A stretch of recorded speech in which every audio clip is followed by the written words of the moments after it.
The Prophet Muhammad, peace be upon him, was subjected to criticism, ridicule, and slander. People created suspicion about his character and his message. So the question is, what was the Prophet's response to such behavior, which we call blasphemy? And what is the Quranic approach to blasphemy?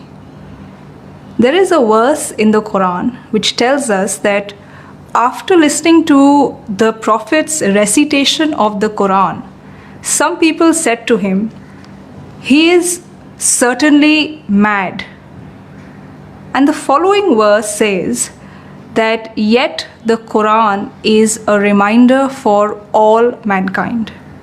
So this verse does not say that those who disrespect the Prophet should be punished.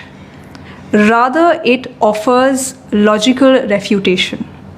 It means if you think that the Prophet is indeed mad, then reflect on the prophetic message, which is the Quran. Can a madman devise or impart the wisdom contained in the Quran?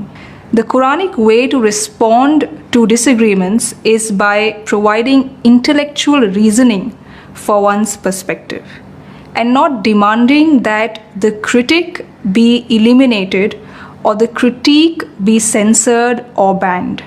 Punishment and banning will not help because the objection put forward by the person would still remain unaddressed. So what we call blasphemy is actually difference of opinion, and it invites intellectual discussion. And if we become angry, then we are proving that we don't have strong arguments in favor of our perspective or our point of view. And the Prophet adopted this Quranic principle. In 7th century Arabia, poetry was very famous, and biographers of the Prophet tell us that several people composed poems to ridicule the Prophet. One person came to the Prophet and triumphantly announced, "He is the condemned one. We disobey him. We disagree with his teachings, and we abhor his religion." So what was the Prophet's response to such satire and derision?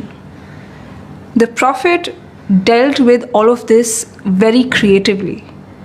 He asked his companion, Hassan ibn Thabit, to compose poems to respond to such disagreements and disapprovals of the Prophet and his message.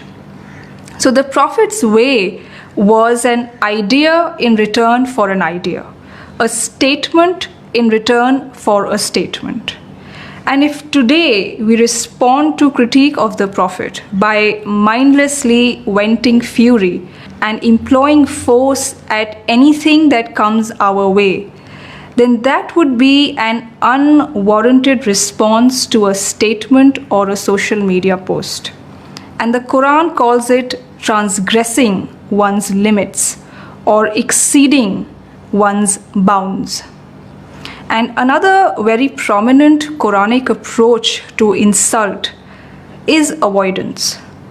The Quran counsels the Prophet, ignore their hurtful talk. This is why we see that the Prophet never made a hue and cry over the inflammatory remarks passed at him. He never said that my sentiments have been hurt.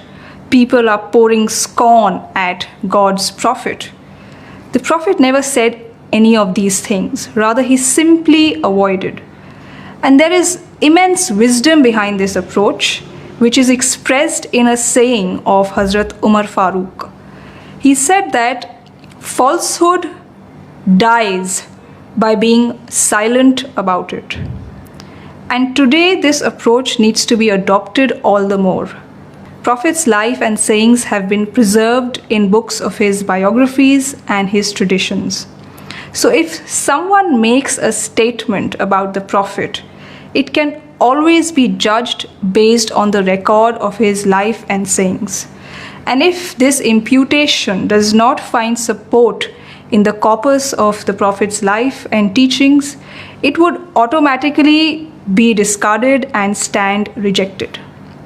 So, by being silent about falsehood, we make it lose steam. And someone has very rightly said that scandal ever improves by opposition. So the Prophet was known for being very generous and large-hearted. He forgave people for all the wrongs that they committed against him. There was a person called Abdullah ibn Zibari. He composed powerful poems to ridicule the Prophet. But in the end, the Prophet forgave him. And the Quran says that the Prophet was a mercy to all mankind, which means that he was a person who forgave people in spite of facing atrocities. He remained compassionate toward them, and he accepted people instead of declaring them as others and seeking to destroy them.